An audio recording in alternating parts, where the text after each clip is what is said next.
Hi everyone, this is Jane here. I'm just doing a little video to start to show you. I'm probably going to make a little series out of this. Not quite sure how it's all going to go because I'm kind of doing something that's a bit brand new. I'm going to be making a magical, mystical, enchanted forest little mini journal. So I've just started to gather together some of the things that I'm going to use in it and some of the things that I'm going to do for it. And I just thought I would do a quick video to just kind of start us off. So I've already made the cover. There are videos of exactly how to make the covers that I use from the little tea boxes. So I didn't want to kind of repeat all of that just in case you guys get bored of it. But this is what I currently have. So this is the inside. This is a piece of coffee dyed t-shirt material that I did. So just literally dyed that little piece of material, coffee dyed. And then on the outside of that, I've just used some scrapbook paper, some green scrapbook paper.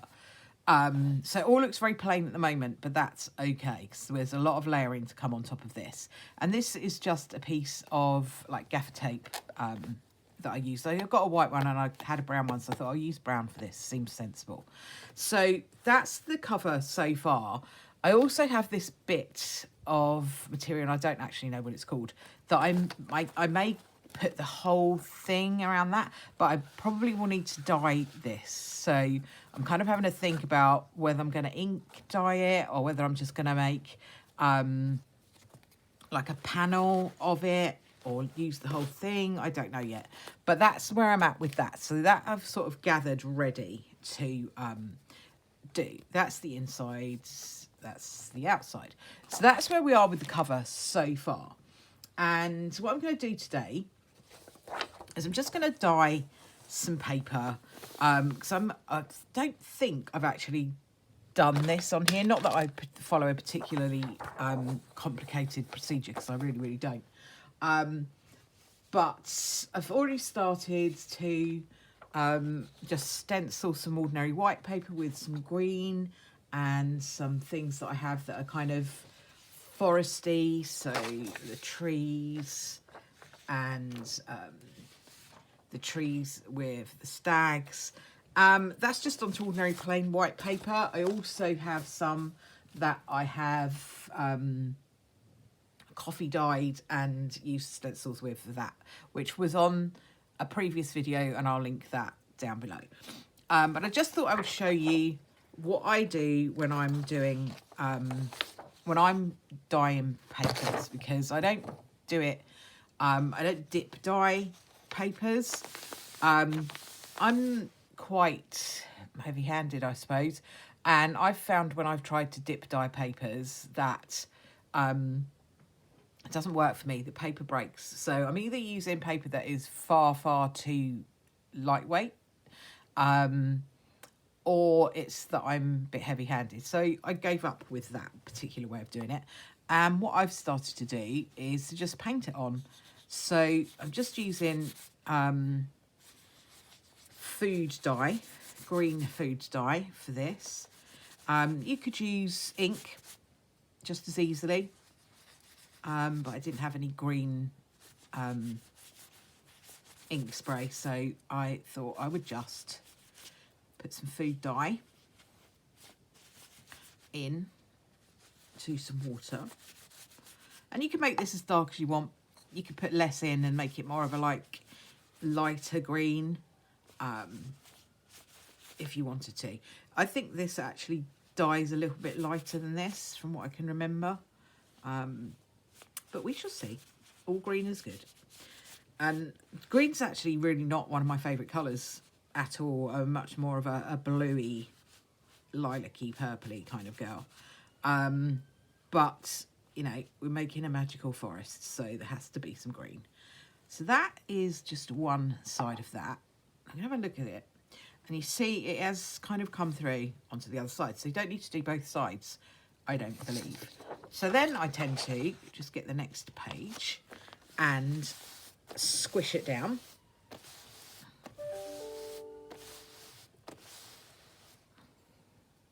And then paint on that one.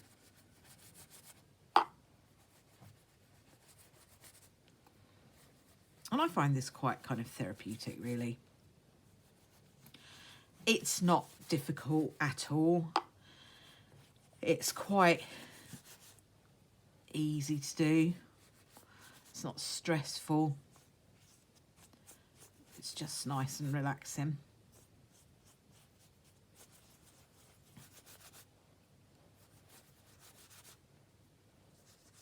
And the other thing when you paint it on and you don't like dip dye it, when I've tried to dip dye it took ages to dry, and I don't put mine into the oven, so I just let mine air dry. So I found that this has been the way that works best for me.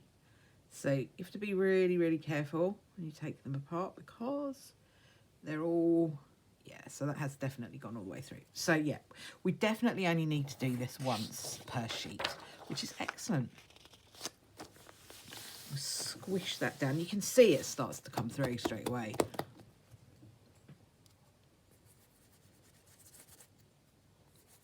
So yeah,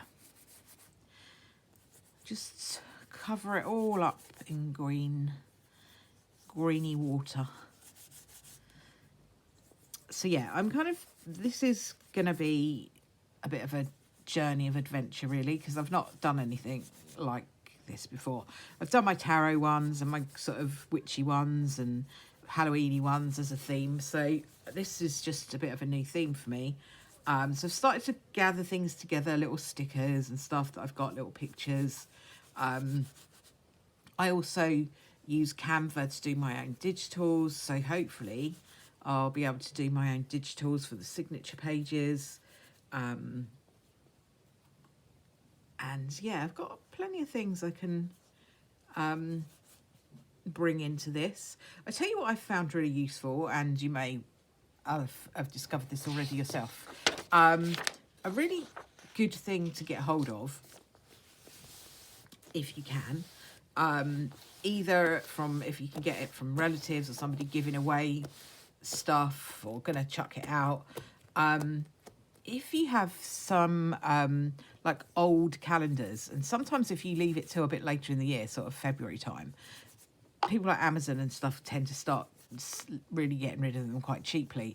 I got 3 calendars last year for about 50p each, so they were next to nothing. And I think that was from WH Smith in the UK. And they sort of start getting rid of them, and I got some really nice ones with like countryside pictures and birds, and you could get maps. I got a really good map one. So there, I'm going to use some of those to go into this journal. The thing with calendars I've found is that they tend to be very glossy images. Now you can save that by using something like maybe a Mod Podge or a gesso. I actually didn't find that, I bought a matte gesso and I didn't really find that it mattified everything enough for my liking. So what I did, and I did that in a journal that I've just done, is I covered the whole image in the inside ply of a napkin. So you know when you get an illustrated napkin, you can pull them apart to make them so they're see-through, and you can keep the imagey part for whatever theme you're working on and use that. But then you will have usually either creamy coloured or white, sort of transparent little pieces of tissue, little plies. So that's what I used to cover the images, and it really kind of dulled them down, made them more matte, which is what I like. I don't really kind of like glossy images too much.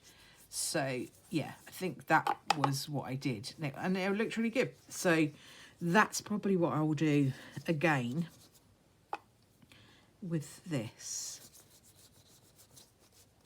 So it doesn't really matter that it's creasing up too much. If that bothers you, you can just kind of pull it out a little bit.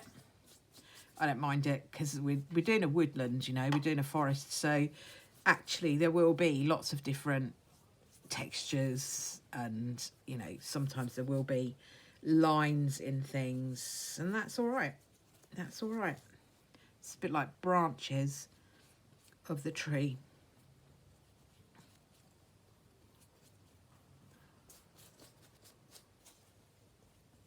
So that's that. So yeah, the calendars are a good idea, I think. I mean, you can do it with magazine images and all sorts of different things. Just get whatever you have and use whatever you have. Don't let anything hold you back. Okay, so I'm going to carry on doing a few of those. I won't continue to video because it will just get a bit boring. But that's what I do. I'm probably only going to do another couple more sheets, put them to dry, and then we'll have some nice green papers to go into our little enchanted forest journal. So thank you very much for watching. Please give the video a like and follow and all of that stuff. Subscribe to my channel. And hopefully you'll be able to follow on with my journey with the Enchanted Forest mini journal. Thanks for watching.